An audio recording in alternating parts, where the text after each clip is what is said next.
All right, gang, hang on.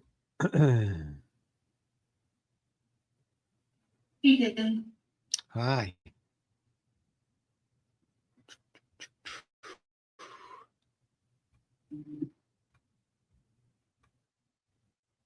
Okay, gonna mute you all for a second.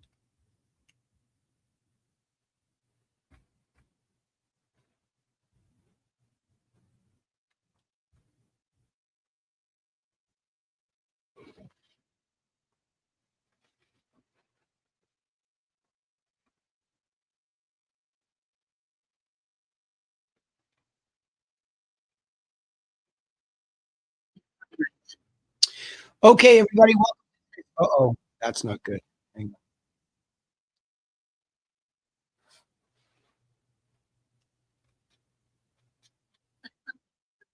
Yeah, there we go. Am I still there?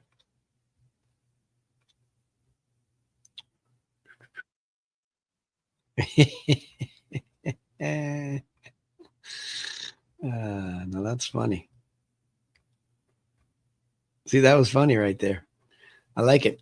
All right, I think I've fixed that problem because that was annoying. Let's just get this up here. Okay. All right. Away we go. Finally, I believe I'm recording it too. I better just double check on that one. Okay, good. Okay, welcome to tonight's call. This is actually the Profitable Real Estate Agent Plan. We're in week 5. We had a little juxtaposition of weeks from 4 to 3 because I was in too much of a hurry one week, and I flipped the mindset to last week and the content marketing to the before that. So really what we would be typically talking about is the importance of content and marketing that content. So tonight, uh, personally, my favorite subject is all about the unique selling proposition understanding. And probably if I would have this back again, I'd flip flop those yet again. It's funny how my mind sees these things and wants to teach it to you in an order that's more anecdotal. So you can think like the 12 steps of a strategy in real estate agency is a storyline that you can easily follow logically, because it's hard to see a lot of strategy and not see it cohesively together because you won't connect to why would we go through all these 12 steps. And really it's because they're strategies, and if they're broken into segments on the business model, which I talk about in week 1, you would see that some of it is business vision, then some of it's personal vision, then taking those visions and beginning planning. So marketing planning, conversion planning, closing planning, past client follow-up planning, and then generally learning how to measure all of that operationally. It's very strategic conversation, but it does very quickly get into how. So what to do is more of the strategic conversation, but obviously on this call, because a lot of you are Griffins or TRCers, I'm going to get into how, because these are the things we're teaching you to go out there immediately and do specifically, right? So tonight when I get into this, it's an easy topic to talk about the why first, and then I'm going to go over the package, but I'm really going to emphasize the listing package because I asked Annabelle to redo some packages for me, but I have a listing presentation sample here. And the reason I'm going to get into that as a unique selling proposition is because I'm going to tie together really what a unique selling proposition is beyond just the package of information, beyond the presentation in a house. Really, it's a unique selling proposition ends up being an entire way of doing business, but with one information product, we can really kick it off in a certain direction. So just so for your information, where we've been so far this time, in the first week, we explain the model, and I always can, as you can see from this call, I can reach over and I can show you a picture of the model. These are the strategies upon which this class is built. These are the strategies where I always improve my business. In fact, this week, Laura and I needed to look at her job descriptions because it's drifted into a lot of different modules, and we don't like that. We like things to be very defined and organized, and that's a growing pain, right? So the great news is this is a scalable model, and when you have some pressures in that business, you can go to the model and you can look at it. So explain it in the first week. In the second week, we really immediately force you into this conversation about strategic business vision, that this is a business that you need to set a North Star. And when you're setting it up financially, quantitatively, you need some data. And so you really need a data point for what's the gross income that you're trying to achieve. You're not post-split, pre-split, because you're a business person. So we get into that in week 2. Mindset, again, like I said, is the typical third call. We flipped it last week, but that's the reason why we do it along with the business vision and the mindset vision, is because you're going to have to become a certain person to get your goals. So you need to know the very strategic way that the brain can be used.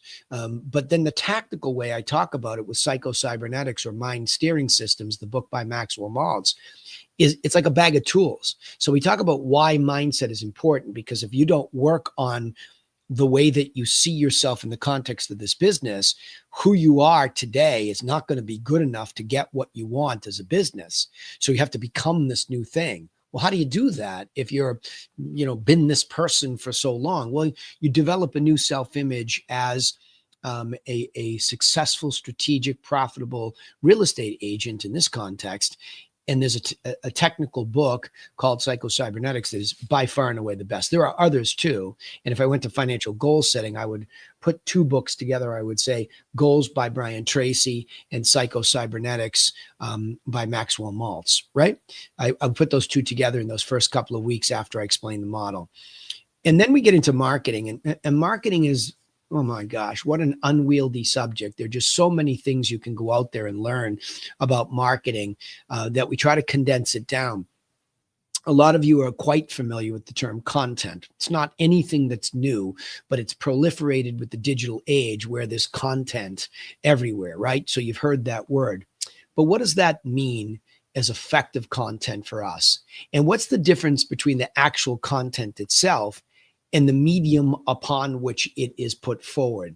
And a lot of the medium upon which your content is put forward is our brain defaults to digital. But the truth is, it's much more important to put your content in physical form. And that really leads into tonight, where we start talking about the unique selling proposition. So bringing that concept of content marketing, both physical and digital, into the unique selling proposition, showing you how they orchestrate together, but really all the while having to answer the question, why should they do business with you? Even if you have all this organized, you have to understand that you have to be passionate about why they should do business with you. And then we'll get into next week. Not everybody's going to do business with you, even when you have all this right. So we'll combine this week about being prepared to answer why they should do business, but then next week realizing it's not going to be everybody. And quite frankly, it's a very small number of people you'll end up doing business with that will help you achieve those goals, which is exciting. It's nowhere near as much as you think you need to hit these goals. So really exciting stuff here, I think, because it's certain. There are certainties in this. These are immutable rules and laws and concepts that I've learned from books that have garnered those ideas from other books and, previous generations that have learned how things work. And we just have to accept that. We have to not be naive enough to think there's anything new under the sun, as Solomon says in the Bible, right? We have to just understand we're trying to put it in order for ourselves in real estate. And that's where we find ourselves tonight. Okay.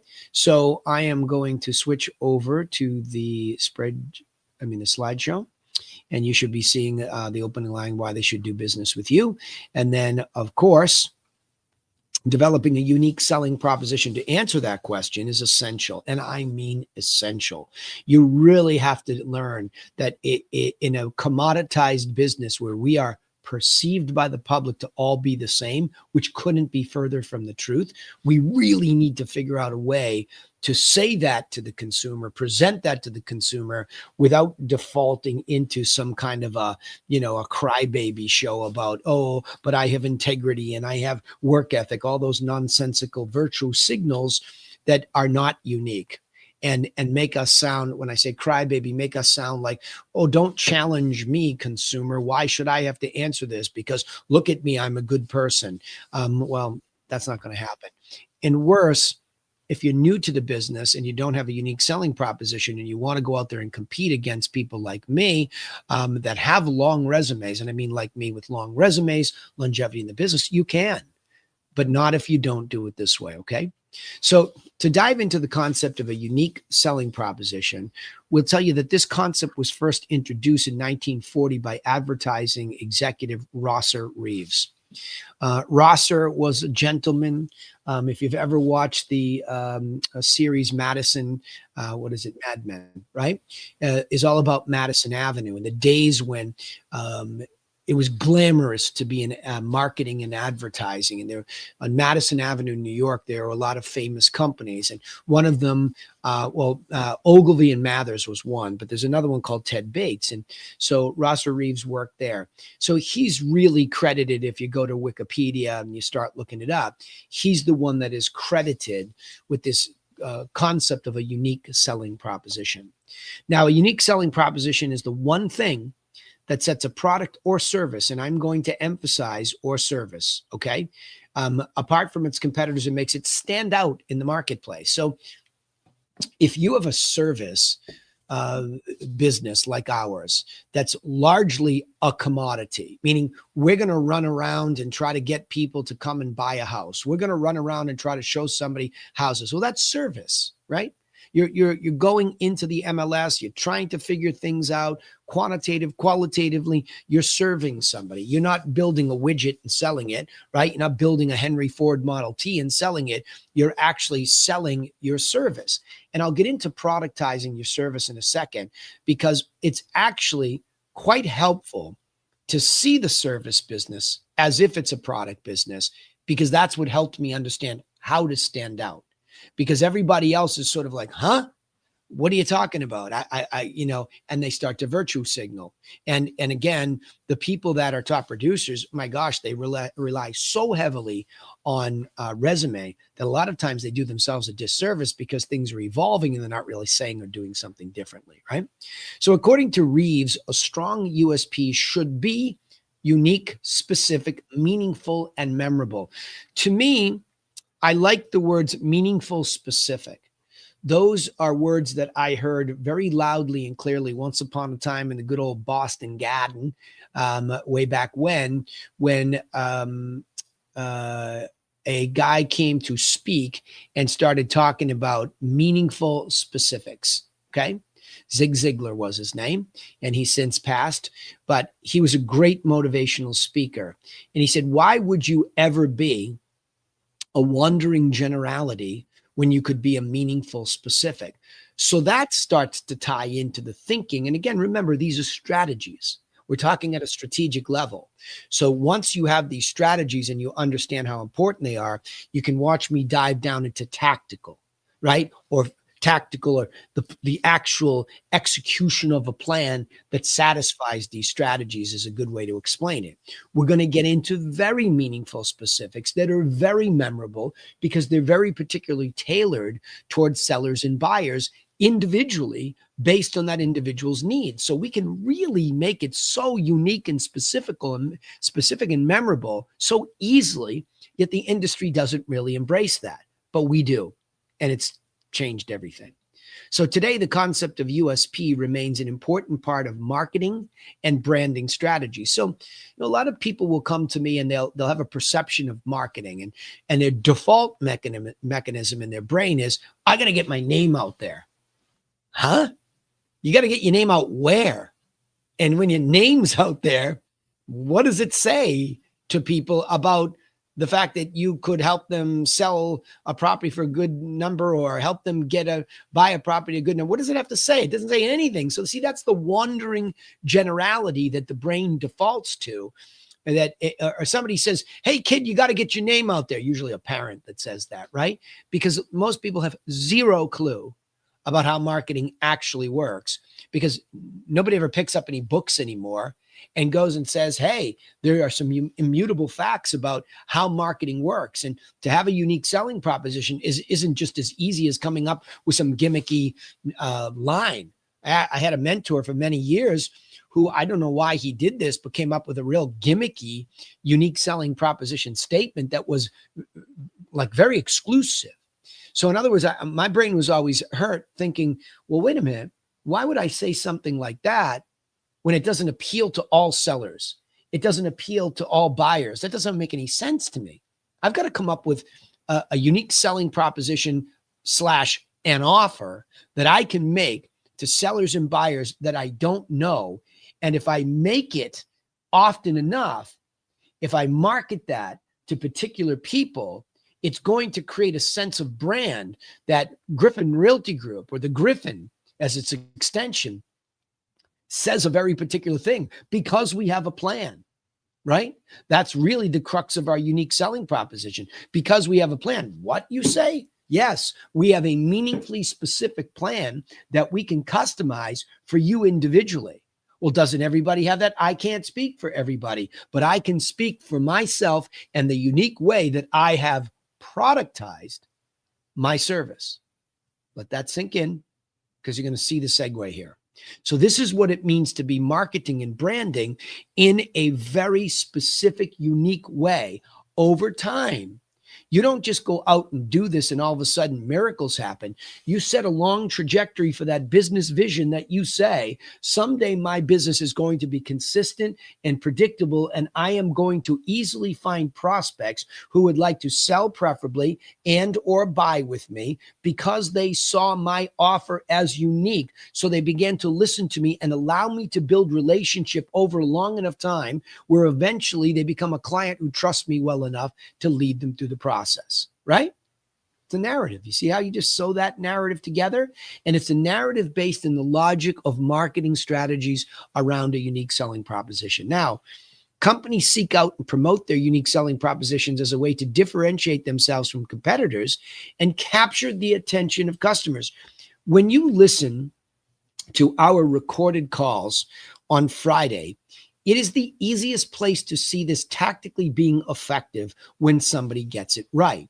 So when we talk about meaningful specifics about our unique selling proposition, that's why we need to be very disciplined and meaningfully specific when we read a script over the phone, when we door knock and say those words. It's extremely important. It's extremely important to be that kind of disciplined person so that the differentiation of you versus everybody else is clear.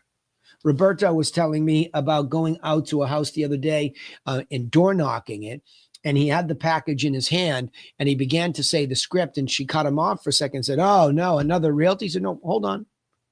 And he went back to the meaningful specifics. I'm here. And he started to show it to her. I'm here to give you pictures and details of properties that sold around yours straight from MLS, just like realtors. I'm here to give you a one-page statistical market update. I'm here to give you a copy of the 7-step plan that I customize for my clients. I'm here to give you that. Well, that pattern interrupted her, right? So that unique selling proposition, articulated clearly, grabs the attention and captures the attention. Better word here, captures the attention of the consumer. And she just gets stopped in her tracks. And she says, "What? You would just give that to me?" It's so stunning of a unique selling proposition because nobody can understand that we're that different that we would actually have taken the time to put this stuff together, put it in a package in a physical product package, and give it to them, and really genuinely not ask for anything in return, at least in that moment. Now, of course, anybody with a brain bigger than the scarecrow at the Wizard of Oz realizes you probably want to do business with them, but you've gone into a deeper psychological level with them. You've influenced them in a different sort of way by this unique selling proposition offer that's meaningful, specific, and it captures the attention of the consumer, even for a small window of time. As you listen to those calls on Fridays, they're about 15 seconds. So it's not going to take you more than 15, 20 seconds if you don't get interrupted to say it on a porch door, or to say it, online. Right? I mean, on the phone. It's not going to take you longer than that. So we're coming down to saying, can we create in advance a unique selling proposition way of doing business? Could we then productize a lot of that way? And could we use other basic marketing concepts of giving this away, psychological laws of triggering the law of reciprocity? Could we do all of that to get ourselves in such a unique position that we are in what I would term a competitionless lane? And the answer is absolutely yes. And I know that because I've been doing it long enough now outside of my business with a lot of you who have realized that this unique selling proposition, regardless of your experience, is a pattern interrupt. And it's a competitor. Wendy McGrath and I went to her neighbor's house, and it wasn't the easiest presentation. And she was already up against, or was going to be up against, a direct sale to builders at wholesale. She also was going to have some competition from another realtor. But this was so clear that in spite of some of their pushbacks, which were a little bit odd, she won. Danielle Gonzalez has gone up to the door of multiple houses, and she's built a book of prospects. I think last Danielle was 138,000. Annabelle Pereira today told me that she finally just put an agreement on a house that she had listed that was a for sale by owner that started this way. Luke used all of these unique selling proposition manners and ways of doing business to get a price reduction on his girlfriend's father's condo, to get that priced right and under agreement within a very short period of time.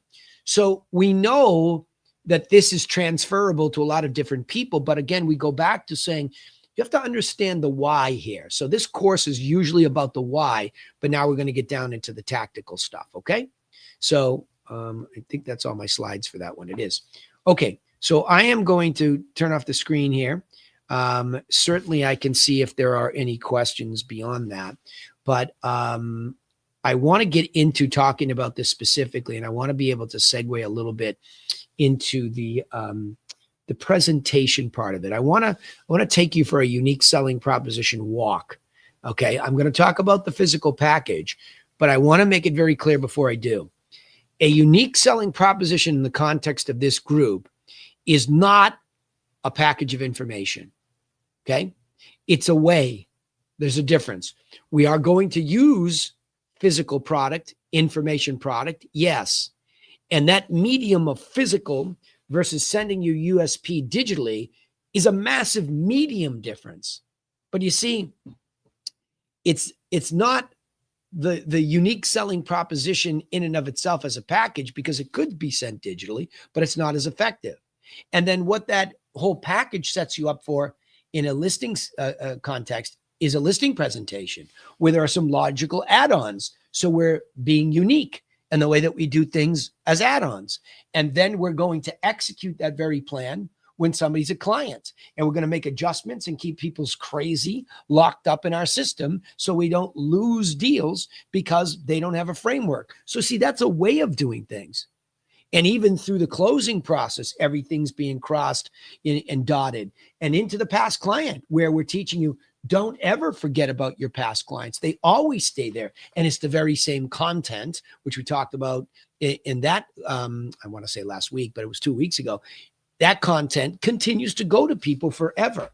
So you see, a unique selling proposition is a way, but there are some unique physical things and digital things and verbal things that you do along the way tactically, and you're locked into that unique way. And that's what a system really is, right? And a really good system has a unique cohesiveness to it. Not that the components are rocket science, not that your competitors don't necessarily do pieces of it, but most of them might even have some piece of the puzzle, but they're all over the floor. Ours, we're trying to interlock them very specifically so we protect ourselves, our leads, our prospects, our clients, our closings, and our past clients, so that we're producing this happy past client who's likely to repeat and refer. Well, voila, there's your assembly line. See, when I started to think about this, and I'll never forget reading about a unique selling proposition for a product, and I said, how could we productize this? Because we always seem to default in a service to virtue signaling, right? How could we productize this? So I went to the extreme in this unique selling proposition exercise, and I started to say, well, in a service, the most extreme thing I could do is give everything in that service away for free. charge nothing. That would be it. That's what I would do. So I imagined, okay, that doesn't make sense because I can't get paid, but what are the pieces of it that maybe I could pull out and I could give away for free? Well, I could certainly give the pictures and the details of the properties from MLS. Every broker's petrified to give that away. Why would I give that away if they're not going to give me the listing, says the brain, right? I might tell them how the market is, but it's pretty all over the place. It's a buyer's market. It's a seller's market. So I had a couple of things in mind that I would take to a listing presentation or I would educate a buyer about. So I've got these pictures and details. I've got this, how's the market? What if I could just turn those two things into information products, physical products? And I had the benefit of being exposed to a guy by the name of Dan Kennedy, who coached my mentor in marketing. And I understood from him what an information product was because that's his whole shtick. He talked about a physical package of tapes where you could learn marketing from him, and it was physical. So I had seen what an information product looked like. It was information on tape. So I figured, why not information in booklets, right? And print. Why couldn't I do that? And so that's all I did was I took that exercise. But then I thought, okay, but I have to have a plan for this too. I can't just give that away because sort of like if somebody, wanted to, they could give away pictures and details. They're probably never going to think about all the quantitative detail that they could get out of MLS and put in a one pager. So I thought I could be unique then. And then lastly, I said, but I got to give them tips and details away for free because that's what I would do if I were really listing them or helping them, buy for free. So I went to Starbucks and I said, the third piece of this idea has to be a plan. So I'm just going to write out a plan for them. So if I write out a plan and it sort of indicates how to use the pictures and details and how to use the market update and how to go through these steps, what if I could turn that all into something and just give it away? Now, what scares people when you're talking about a unique selling proposition information product like that is you think to yourself, well, I've lost all the value in me. If I give them all that, they could go do it by themselves. Well, what a bizarre, naive concept that is. Do you really think people can just go out and sell their house by themselves because you give them information? Not in the least. I've had my neighbor who bought a property from me that I had cut off a piece of my land and sold it to my buddy. He built a spec house and we sold it. And this guy was a neurosurgeon. And he said to me, I had no idea what you guys were talking about. You guys have a language all to yourselves. I mean, here at the top of the food chain in a hospital, but had no idea what we were talking about. So don't ever presume that the consumer, no matter how smart they are, has any clue about how to really go through this process. So even if you give it all to them, they're also busy in their lives too. So they need what? Your insight. Well, that's the one thing that I can't really give away without really becoming intimately involved. And so that's the step up that I really get deeply involved so that by this time, through the information plus the insight, I was going to have the faith that that was so unique that I would become logically the right person to list with, the right person to buy through. I wanted to do it so deeply that I had opened up not just a competitionless lane, but I'd just basically made any sense of going anywhere else go away. So that I was also building, more importantly, a unique relationship of exchange. So what I probably discounted and didn't lean in heavily enough on and educate you, which I will now, is the law of reciprocity. When you are a content marketer online, for example, you are also known as an influencer. You're creating content that influences people to follow you, bare minimum. So it's the same concept here. If I can bring the right content to somebody who has a real need to sell or buy, probably inside the next 12 months maximally to start, if I can do that, I can influence them. If I can influence them with giving this stuff physically, I've really given away a free product. I could put a price tag on this. If you went into any bookstore and wanted to read how to do something, you'd pay $35 for a book and wouldn't even sneeze at the price. So I could put a price tag of $35 on this easily because it's just that educated organized information.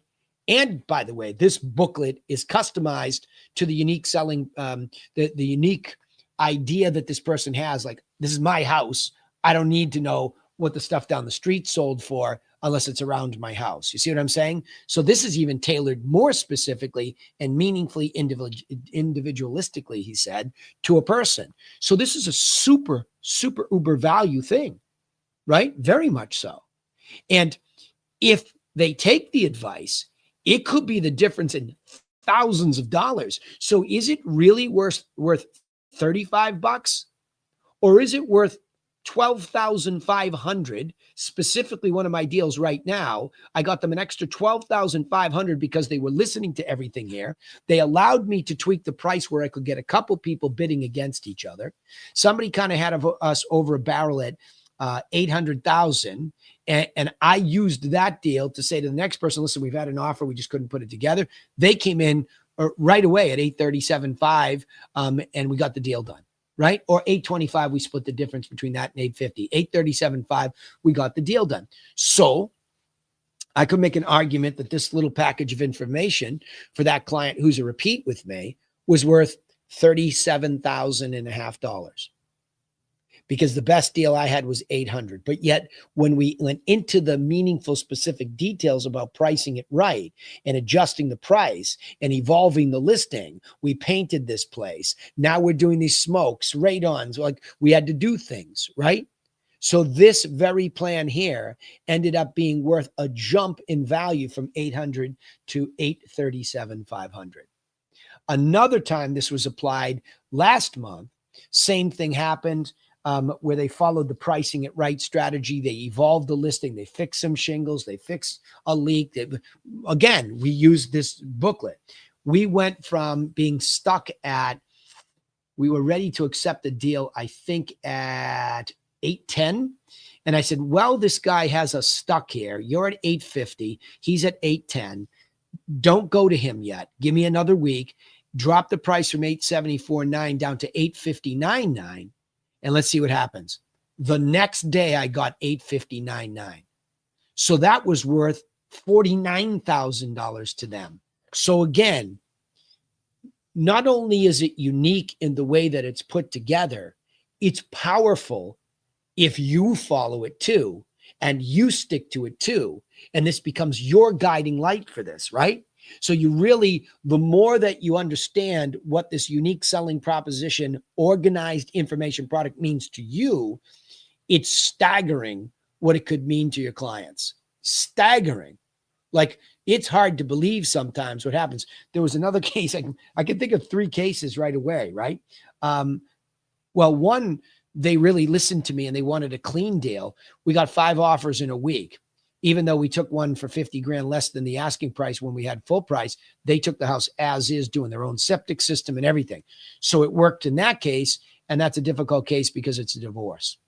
So it is just amazing to me that I can go anecdote after anecdote after anecdote, and I can apply tactically what's in here.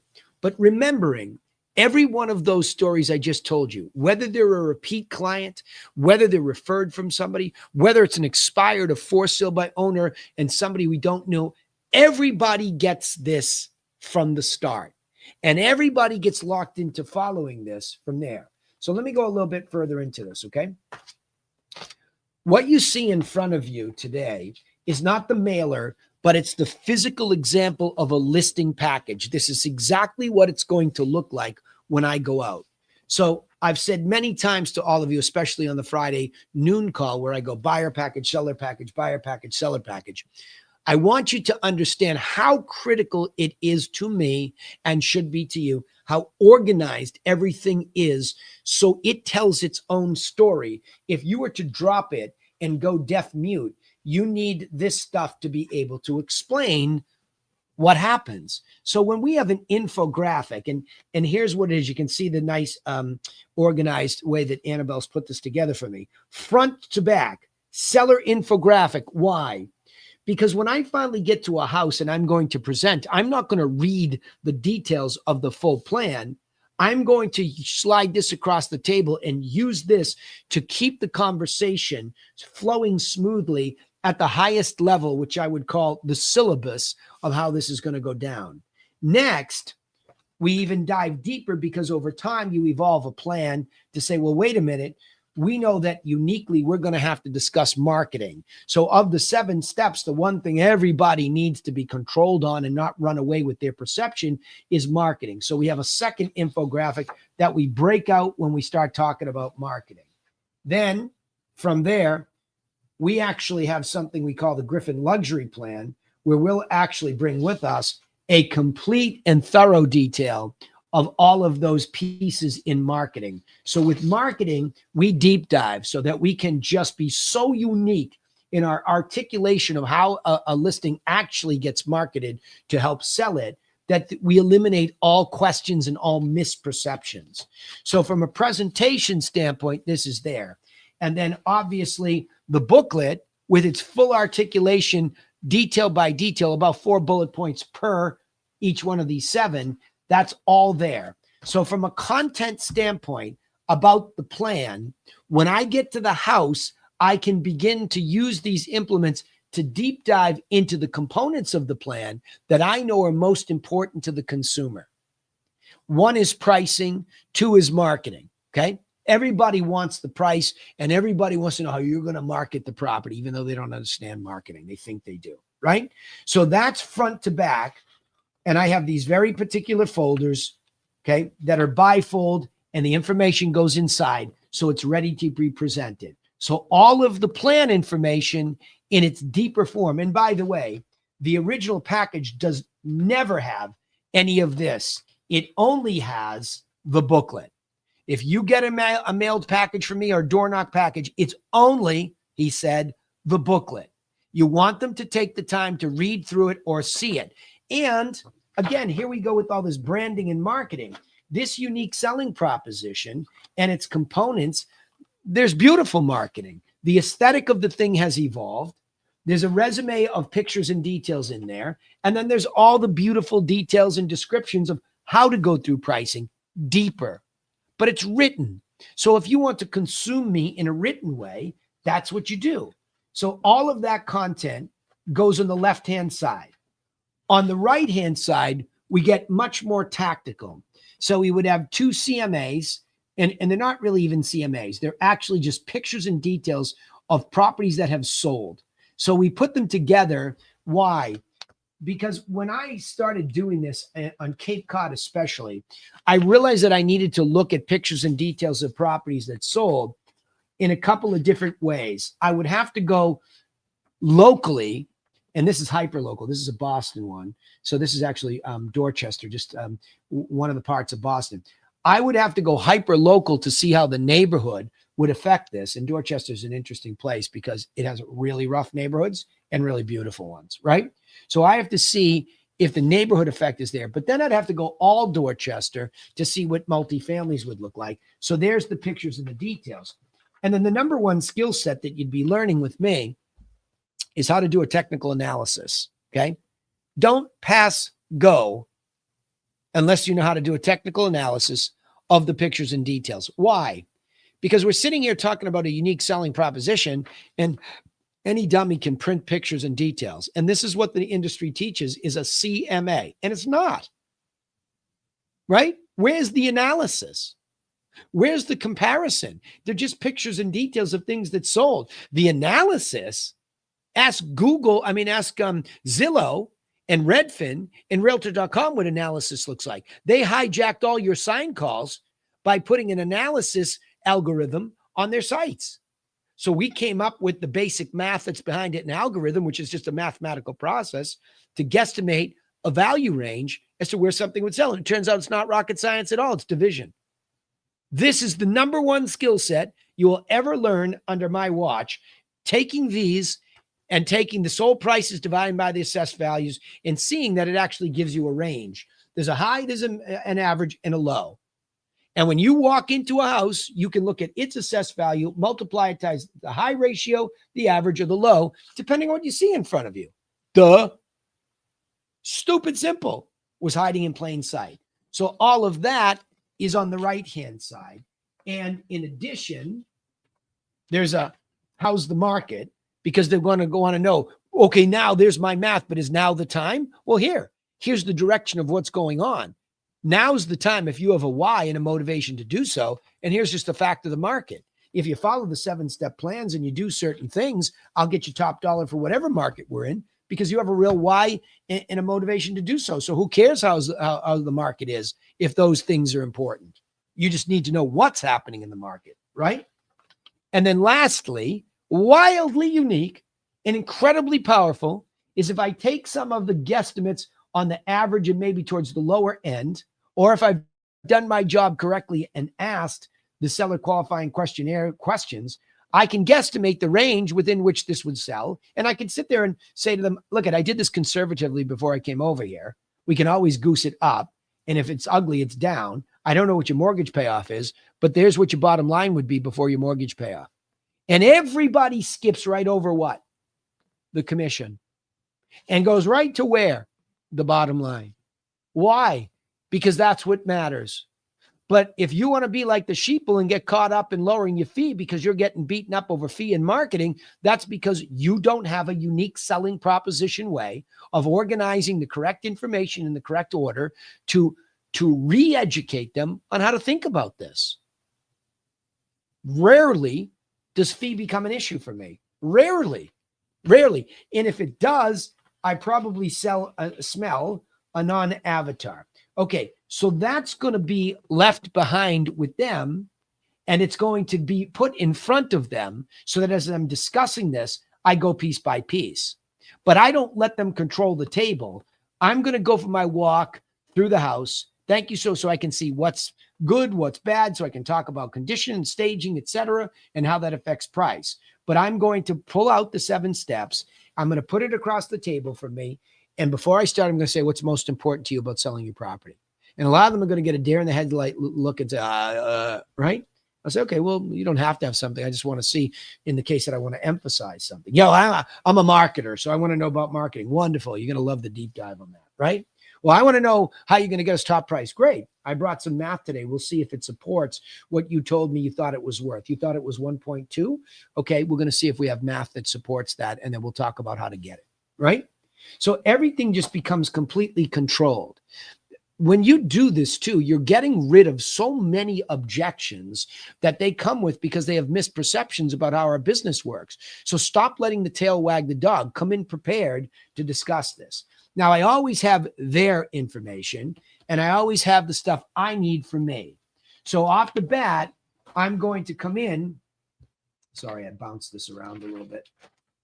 But I come in and I pull up to a house with this all organized. He said, I might have taken it out of here. I would have a seller qualifying questionnaire all filled out. I don't have one in this one, but I would have that. So I would have a seller qualifying questionnaire. I would have the MLS listing sheet if it was listed before. And I would have the town assessor sheet because I'm going to use that in my math. I would have a copy of the 2 lists of properties that sold. And I would have the 2 technical analyses that go with each one. And I would have the net sheet in here. So this is my stuff. And especially when I walk out of there and leave them with their version of it, and I take my version, I have my stuff for follow-up in the future. Okay. So your unique selling proposition continues from the mailer and now gets into things that are unique when I go face-to-face. So what's unique again, to reiterate? Any infographic unique to a face-to-face. I could give it away to the buyer, at an open house too, because it'd be in there and I might want to pull it out and say, hey, here's a quick presentation, right? So, but infographics are unique to face-to-faces, and you never, ever give away your analysis and your net sheet unless you're face-to-face. The exception to that rule is if the only way to get face-to-face because they live out of state is a Zoom, and then you send it 10 minutes before you get on the Zoom. Never give away your analysis. Why? Because you have to be in the house to tell them where in that range you are. If you leave their small pea brain when it comes to real estate to interpret math and quantitative, you're dead. Okay? All right. So there's a little bit of a different spin on the unique selling proposition conversation. Let's go to Q&A. By the way, Shauna, you had a request from me. And that request was to give you the fill in the blanks. So I did that for you.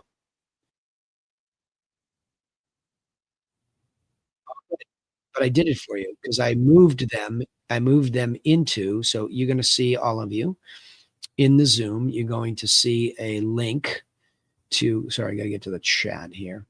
Where's my chat? In the chat, you are going to see the link to the document for the classes. And what I did for you is inside of that, there are all of the fill in the blanks. Link down the bottom. Yep. Profitable agent plan. Click on that. Okay. Yeah. Yep. Yep. Yep. So those are the blanks though. So what I'll probably do also is remind me to put the slides into. I'll give you guys everything, right? So you'll have the slides and the fill in the blanks. You know, it's important, I think, to you know how I feel about it, writing it too. So it's sort of like a study course. You can see it on the slides, but I would write in the blanks. Okay.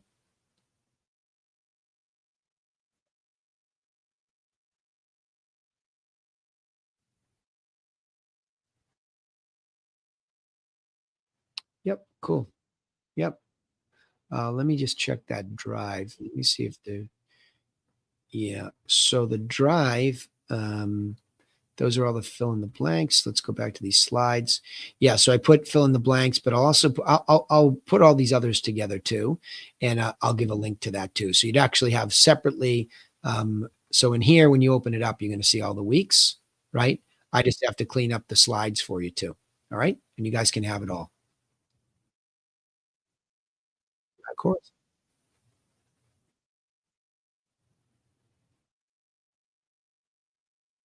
Yep.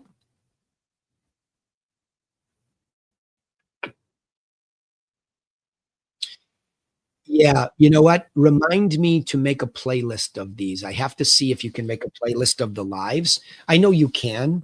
I just have not had the time to sit still and organize that, but I'm getting there. I'm catching up right now for the end of the year. So if you could remind me of that too, I will make and the reminders, please make a playlist on the YouTube channel of the PAP classes. Okay. Well, it's not that hard to do for me. It's actually quite easy. So it's a waste of time to outsource it because it's pretty easy. Yep. Download what? Yeah, yeah. Oh, yeah. Yeah. Yeah, it's for all of you. No, no, no, it's for all of you. What I did was, let me share a screen here. Hang on. I'll be specific, which I should have done, Alexis. Let's see. Here, share this. Let me share it on YouTube too, so they know what I'm just talking about. So I am talking about simply saying at the bottom, okay, at the bottom of that document, you should all be seeing up on the screen. There's a live link. Yep. So see this live link? This is a link. So if you just open that link, it's going to open into this tab here where you're going to see all of these PowerPoint fill in the blanks. Okay. That's what she had asked me for. What I will do also, though, is see that's all in that little folder there. I'm going to create another one for the PowerPoint itself to give you the slides. So if you just hit the slides, it'll fill in those blanks like it does. Okay. I'm just going to give you, you'll have everything. Okay. Yeah. And I think go ahead.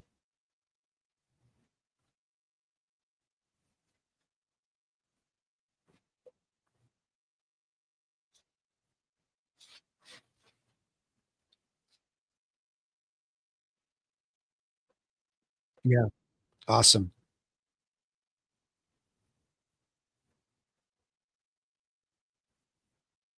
Yeah. Yeah.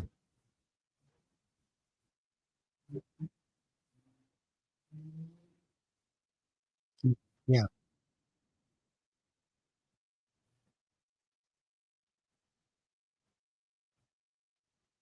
Yeah. Yeah, well, again, if we stick to the yellow brick formula, we can overcome some of that stuff because see, it's with some cultures, bartering is a natural thing. So the Indian culture, you can ask Anita, who I've coached for 20 years, it's very natural for there to be bartering.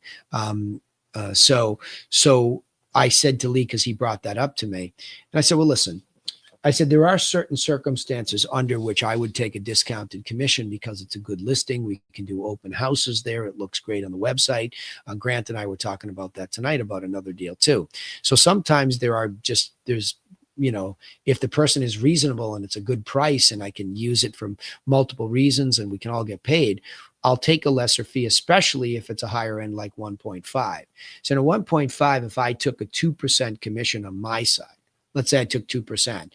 I know in my mind's eye, I'm satisfied because that's 30 grand, 28, 30 grand, right? And I try to, whenever possible, be at $1 million at 2.5% for 25. And you know that I show it all the time on the mastermind calls. I'm averaging a little bit over 1-1, and my average commission is a little over 26. So that's the other thing I told him too. I said, keep that in mind too. If we were sitting here at $350,000 and somebody's beating you up for 1%, that's non-avatar. Move on. Right? But if you think in terms of our business vision, which starts with that GCI goal tracker, and we see the mean and the median even less, and we say, okay, let's just say the median is six. Sorry, I got distracted by Phil's question. Phil, I'll tell you in a second.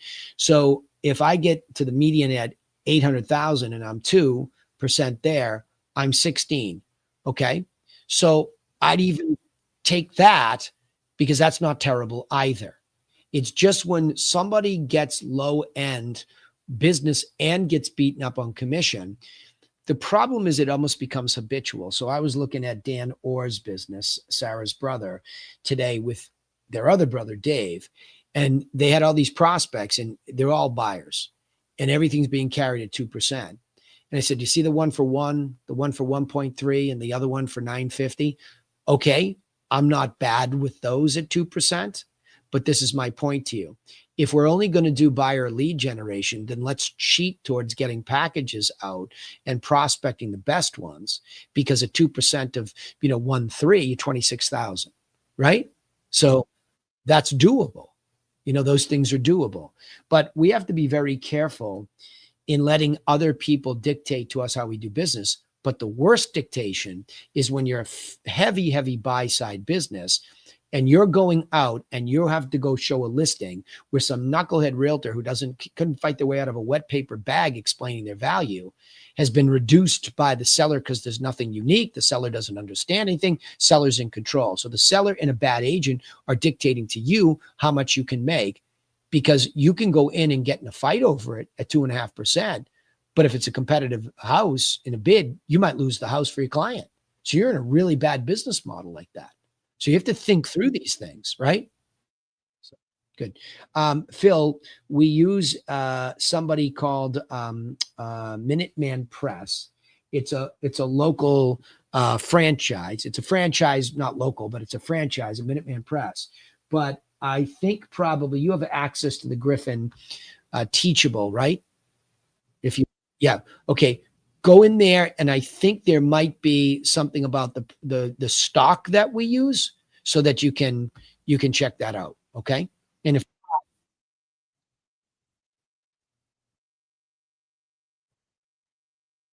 yeah, yeah. Yeah, so Minuteman Press does our stuff for us, but I can get you more details tomorrow. I might just have to ask Laura if it's not in the Teachable site. Okay, good. All right, questions for me? I got 5 minutes left here before I turn into a pumpkin. Go. Of course you do.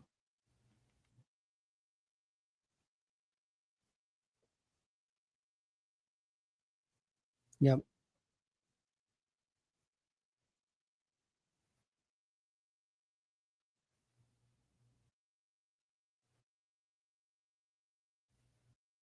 Well, why would you hold on. Why would you have to fight with him?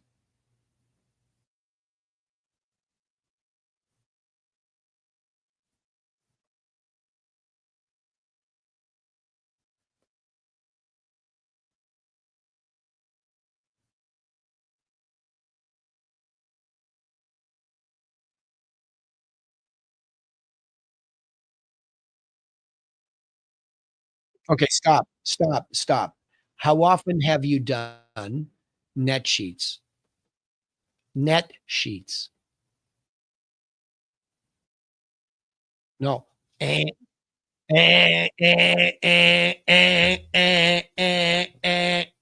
You hear me? Nope, you pattern interrupt, pattern interrupt.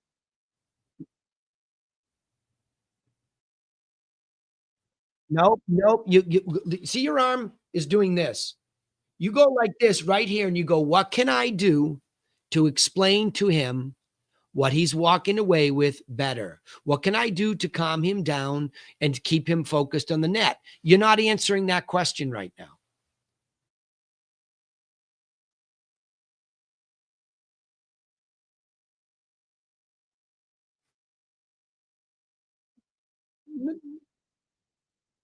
No, no, no. So you're hold on. The tail's wagging the dog. We have a system. Okay. The house is worth what it's worth, and you're worth what you're worth. So it's got nothing to do with you and how you're doing things. Have you brought people through the house at these prices? Okay. How often have you executed the open house plan? Okay. Okay. That's it. Just a few. Okay. So you've had 12 people through the house, which is better than he got before. What's the current asking price? Okay. Did anybody come back for a second showing? Okay. So, okay.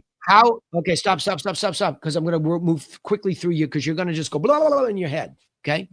All right. No, no, no, don't apologize. I'm trying to not let you get busy in your head. It's a very simple system. You have to keep him focused on the bottom line. And you should be talking about extensions right now. You're the only one that's worked this hard for this guy. And you're the only one that's going to work this hard for this guy. And you've gotten 12 people through and nobody has made an offer. But yet the business out there is generally busy, isn't it? When's the last time you showed him what you were up against, competing against that's pending or sold since you've been on?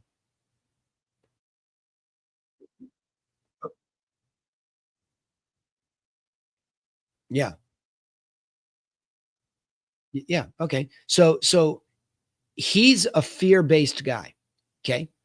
Because he's afraid of moving. It's just like some of these other deals with like Annabelle. I told Annabelle, I said, listen, your guy is having the shock that he's actually going to move to Singapore, right? So he's giving her resistance too. And it took a long time. So sometimes you just have to be patient with him. So you got 12 people through, you've been at 688, but you have to do some net sheets with them.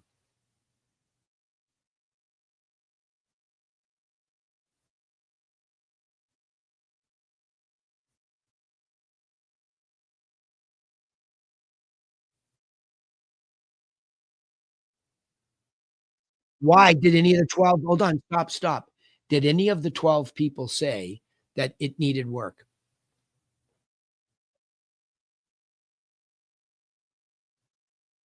Okay. So what work is he talking about doing?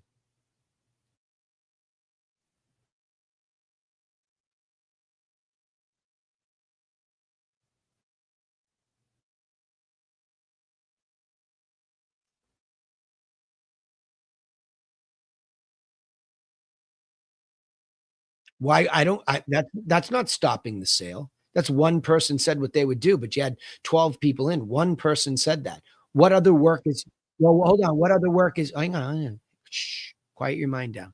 What other work is he talking about doing?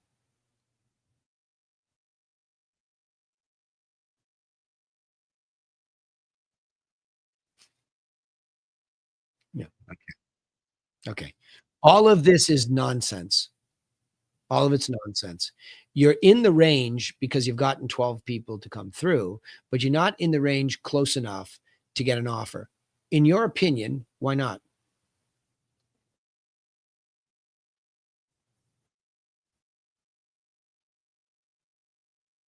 Okay. Yeah, he has a neighborhood effect. So here's what I want you to do. I want you to do for me. Okay. I want you to do for me. I want you to do what I just talked about. I want you to take a look at the analysis for the neighborhood effect, the immediate neighborhood effect, not that nice one down the street, the immediate neighborhood effect. I want you to get as many solds there. And I want you to do an analysis in a net sheet. And I want you to present it to me before you present it to him.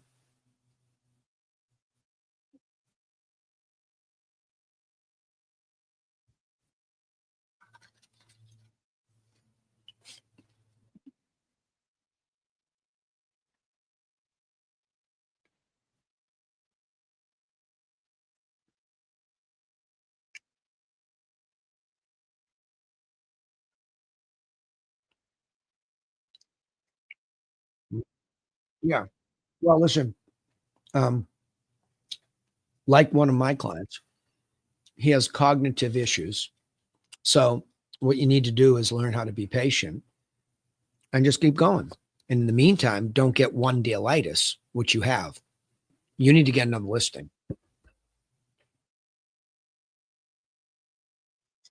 Yep.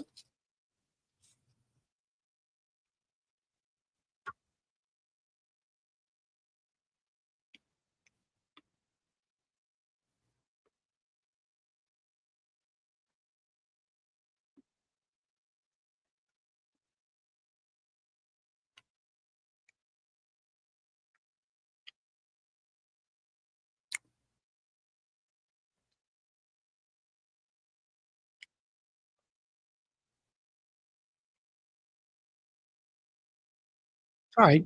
Okay. So did you get the package? Did you get the package out? Okay. Just follow up and then you can dig in later.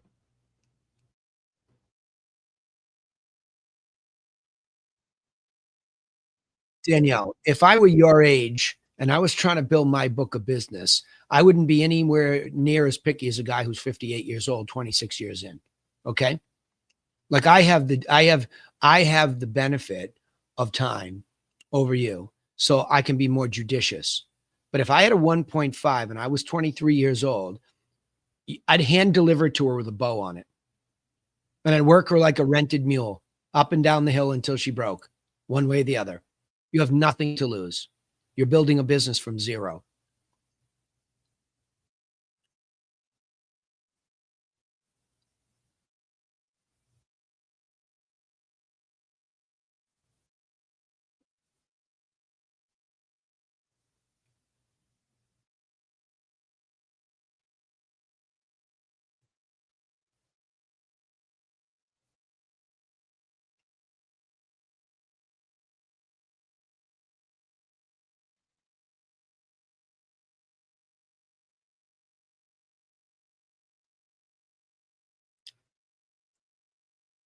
No, it's very typical. Agents suck. Keep calling him and just say, hey, listen, as a courtesy call, my guy's really jonesing for some feedback. Can you give me some, please?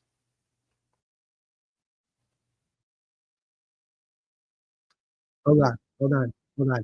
You did him a courtesy. He owes you one in return. When you show a property to another agent, it's a courtesy. The problem is this industry is loaded with unprofessional people.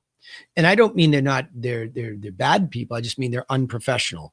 They haven't been trained on how to behave, right? They don't belong in a business like this, but they're in it. So you have to just be persistent.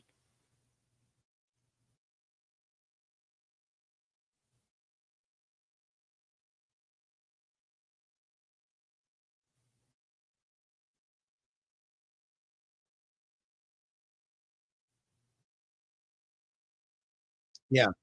Yeah. So you're at a whole other level already. So just be you need one big word written on a piece of paper. Patience. You need patience. You have somebody with a cognitive issue. Just keep reeling him in slowly like a tuna at the bottom of the ocean. He's hooked. but you just have to keep reeling. Okay. So your exercise is for me this time. You're going to do an analysis because you need to go deeper on the quantitative stuff. Okay.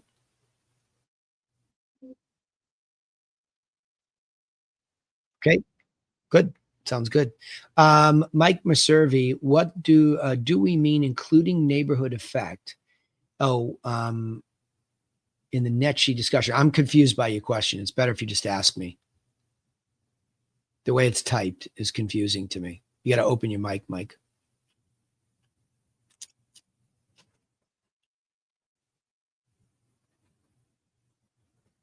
Mike Mercervi, you there? Mike. Okay. Well, I'll answer. Hi, buddy. I don't. Good. Yeah, I don't quite understand the question. Can you ask me again?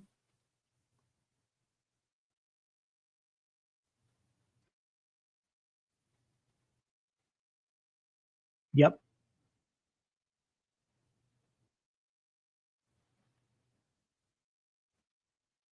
Yeah. Yes. Well, it doesn't go in the net sheet price. They go together, but it doesn't go in it per se. Here's what happens. I want her to look at everything again that's sold in his neighborhood. I want her to also be judgmental or judicious about what she chooses that's sold around him to be more like kind because there's a really high end younger neighborhood. Don't include those. Okay. He's not that. It helps because it's not that far away from him with his expensive houses. But the stuff that he's competing against, including stuff that's sold right across the street, he's better than them, but by how much? So she needs to go back maybe even 24 months and look at things that are more like his condition that's sold, do that analysis, see what that analysis says, and then compare that to everything that she's been able to get at 688 and see if that analysis leads her to think that this property is worth less than 688. Does she have evidence to show him why it's not getting an offer at 688? So that's what I meant. So just she does the analysis. Yeah, because the analysis, Mike, what I learned over time is you could do that. Just you could do a radius and say, give me everything in Osterville. And I had a little crack shack down the street. It was a cottage. Okay.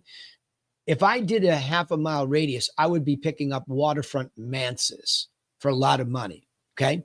I could still do a relative analysis to its assessed value, but I'd be better to say, okay, let's do Osterville, but still let's do more like kind. So I will do the circle, but maybe it's more like a geometric shape where I'm going to go north of Main Street and I'm going to look for smaller houses and I'm going to see what's out there. And I'm going to include those only in my analysis. So when I analyze things, I'm going to try to get like kind close by. Those are the two masters we're always trying to serve. The relative analysis helps us compare those apples to oranges because we don't have this commoditized product. We're not selling a barrel of coffee beans, right? Versus a barrel of coffee beans. It's just so subjective that we need some math to help us.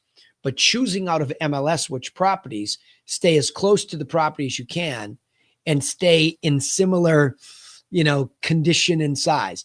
That's why we do both. Sometimes I'll just do a circle. Plus, I'll say, okay, now give me all the ranches in Osterville from 1,200 to 1,500 square feet. And I'll pick 6, 7 of those, right?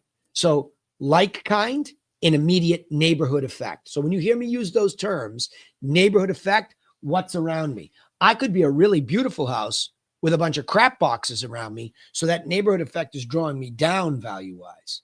Whereas I could be the ugly duckling in the neighborhood with beautiful houses that could be pulling me up, right? Make sense?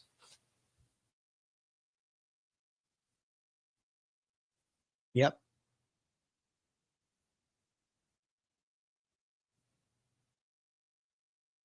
Yeah. Well, what's it? Yep. Yeah. Yeah. Well, just you don't have any value yet. You don't have any value. You have an information product that you're trying to give them to help them. So if what's the price he's for sale by owner at? Okay. Okay. Okay. So 775, 779, something like that, right? Okay, but hold on, stop. Forget about all that. Your value to him is to make an information package for him. Have you made one? Okay, good, good, good. So you had pictures and details around 777, right? Okay. You had the seller booklet, okay, and you had a market update for Cape Cod? You gave it to him? What did he say? W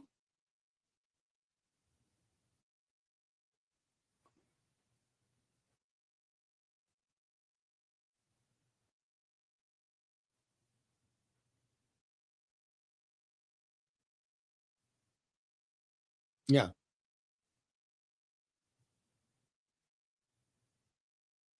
yeah. Well, you won't get back. Yeah, well, you won't get back to him. What you'll do is make the next part of the offer. Have you been in the house? Okay. What you could do and should do is the next thing. You should do an analysis of the stuff you gave him to include a net sheet. So you're not doing the next thing. Do the next thing. You can show it to me too after you do it. Okay. Good. Okay. So you have to make the next offer. Otherwise, you're sort of fumbling and stumbling. The next offer is listen, I've been in your house. I can give you tips on what to do and not to do, but I'm going to do an analysis to include a net sheet. Don't tell them that yet. Do it. Just like the homework I asked Danielle to do. Both of you doing the same thing. Bring it to me for review, and then we'll talk about how to present it. All right. Good. Good. You're welcome. All right, gang. It is the end of the road for me because I'm way over time and I don't like to do that to you on Wednesday nights. So, and Giselle, by the way, welcome out there on the left coast. Welcome. It's good to have you. Okay, gang. We'll see you all to well, for some of you tomorrow on Thursday's call in the mastermind. You're all welcome on that now, by the way. I've opened that up to everybody. And then Friday, of course, is Tactical Fridays where we go over the plan and listen to the call. So see you then. Have a good night. You're welcome.